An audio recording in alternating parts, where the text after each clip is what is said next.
Eliza used to rent out her family's bungalow in Quezon City. She has since decided to live in it, but the place was a mess when the former tenants moved out.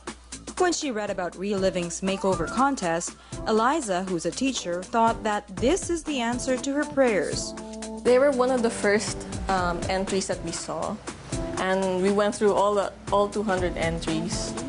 But we always kept on going back to this one because of its history, because of the story behind it. They moved out 20 years ago and had it rented out. And when they got back, the tenants had ruined it. Yes, we have our monthly makeovers. That's called Real Makeover. And then every year, we have Ultimate Makeover, usually for our September issue. From more than 200 entries, it was Eliza's story that was crying out loud to be picked. The house needed major repairs. The ceiling was already falling apart. The paint on the walls were peeling, and the floor needed new tiles. The rooms have no beds, so Eliza and her family have been sleeping on the floor. It took only 2 weeks. Our designers, Jean-Paul de la Rosa and Christine Neri.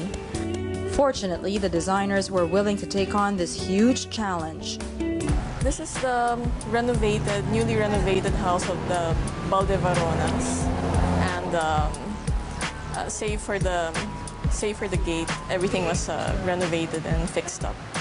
The walls look bare and dark, so the designers opted to paint them in yellow and Tiffany blue to liven up the place.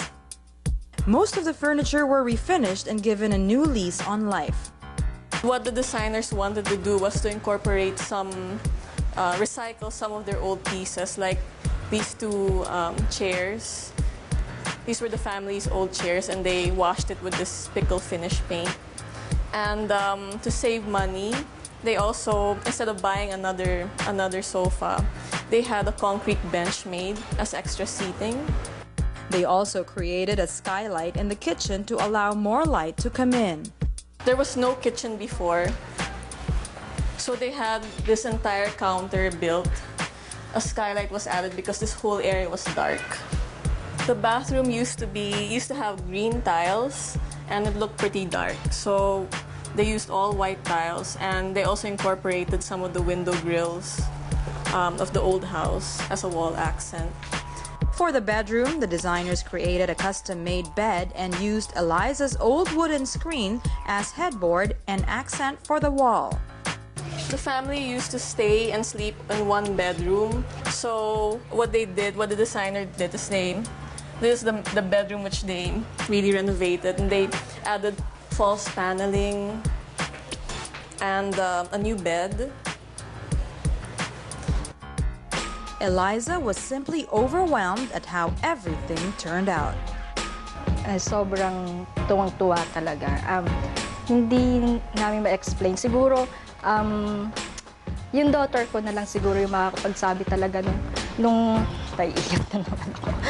Nung nakita rin niya yung house, siya na yung talagang, wow! So talagang siya lang, alam na niya yung difference pa lang doon sa old house namin, sa naging new house na, yung outcome ng house.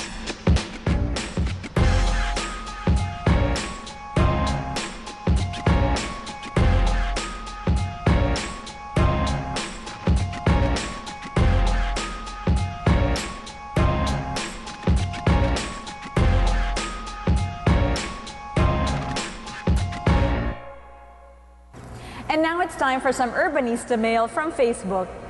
From Marielle Cortez. I'm a major fan of your show. I'm from Calgary, Alberta, Canada, and I watch it every Sunday on TFC. The first time I watched it, it opened my eyes to the designing world, and ever since then, I couldn't let go. I'm only 16, and your show kind of convinced me to take architecture or interior design. I hope one day, after I'm done school, I could design houses and be featured in your show. And hopefully Urban Zone will still exist by then. Thank you, good night, and sweet dreams. Thank you so much, Marielle, and good luck on your studies. Urbanistas in the Philippines and TFC, thank you for watching. And please keep your emails coming. I'm Daphne. Good night and sweet dreams.